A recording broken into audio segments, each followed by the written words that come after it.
Alright, what is up mga amigo? It is your Papa Luy here, and yung Bulanong amigo. For today's video, mag-short ride lang tayo. Gusto ko lang itry ang iPhone if good ba siya for motovlogging. And may nabili ako na eto siya, chest mount from Shopee. Dinagdagan ko lang ng mga tali para sure na hindi malaglag. Di pa natin sure yung quality nito eh. Kaya dinagdagan ko na para iwas disgrasya. And now, samahan niyo ako and try natin kung pwede bang gamitin ang iPhone. Actually, yung gamit ko ngayon is itong phone ko, which is 15 Pro Max. Try din natin i-compare yung isang iPhone ng gamit ng misis ko, which is yung 16 Pro Max, kung same pa ba yung quality. And then now, punta lang tayo sa school ng misis ko. May kukunin ako doon. And then, try nating i-test yung quality ng iPhone. Kung kaya ba niyang makipag-compete ng quality sa ibang action camera like GoPro or DJI action camera. Ang dami pa niyan eh. Kaya try lang natin kung kaya ba ng iPhone. Let's go!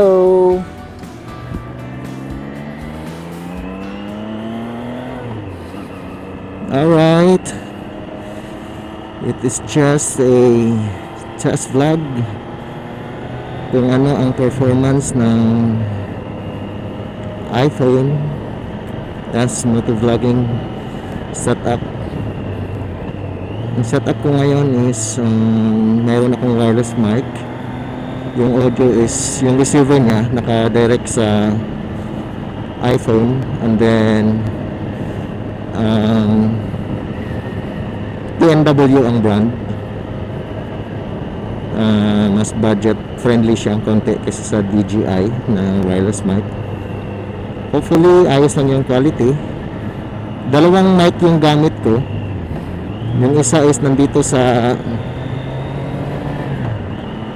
may malapit sa bibig ko, and then ang isa is nandun sa loob ng bag para ma-capture din natin yung konti yung exhaust, kasi this one is just the stock exhaust. So dumating na yung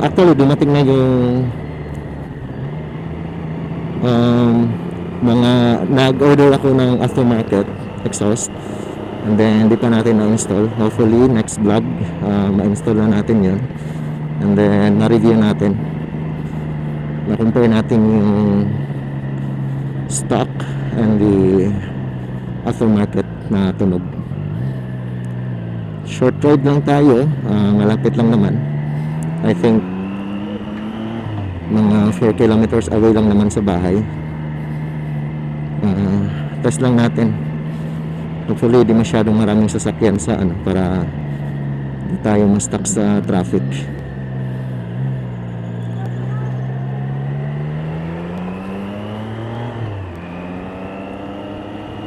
Ang gamit ko na motovlogging setup dati is yung luma ko pang DJI Osmo Action Cam, yung first release nila.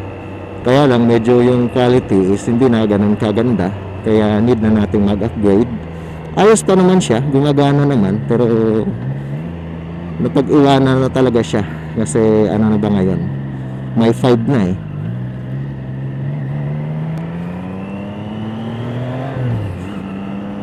So hopefully while nag-aantay tayo na makapag budget for, ang tagal namang mag-signal ng na to, malapit na sa kanto. Hopefully by next month or makabili tayo ng bagong camera, action camera. But for now, try nating gamitin kung ano yung meron tayo. So ang iPhone naman is yung quality niya is maganda naman. Maganda siya for video na kaya lang di ko na try sa aking sarili kung good ba siya for motovlogging. So hopefully ayos lang yung stabilization niya.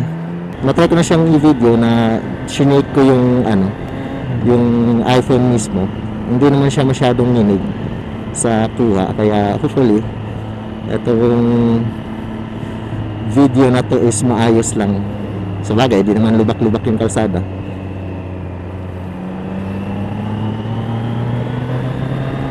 Malapit na tayo. I think 1 kilometer na lang. Simula na ng Brigada Eskwela, kaya need kong puntahan yung school ni Mrs. for kailangan i-renovate yung office niya. So kailangan kong sukatin as an architect. Siyempre kailangan natin magserbisyo muna para sa pamilya. Gawin natin to, hindi naman sideline, pero ito yung priority.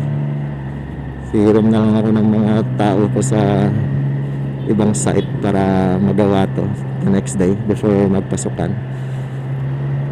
Malapit na tayo. Konting-konting tiis na lang sa init. Ayun, oh. Bakante. Hopefully ayos lang din yung angle ng camera natin, kasi di ko masyadong kita nasa chest kasi siya. And then sana hindi masyadong mababa, hindi masyadong mataas, para ayos lang, hindi na tayo makapag-take ulit. Nilagyan ko ng mga cable tie yung etong phone mismo, para kahit malaglag man, may secondary tayo, may secondary support, or para didiretsong bagsak sa lupa, at least man lang sumabit siya, maano natin, iwas disgrasya na rin. So andito na tayo. Wala na masyadong ganap sa loob, so hopefully maayos yung kuha natin. And dito ko natatapusin yung vlog. Eto, may rough road siyang konti para matest din natin yung stability niya. And dito ko natatapusin yung vlog, and salamat sa pagsama sa akin for today, and see you sa next vlog. Bye bye.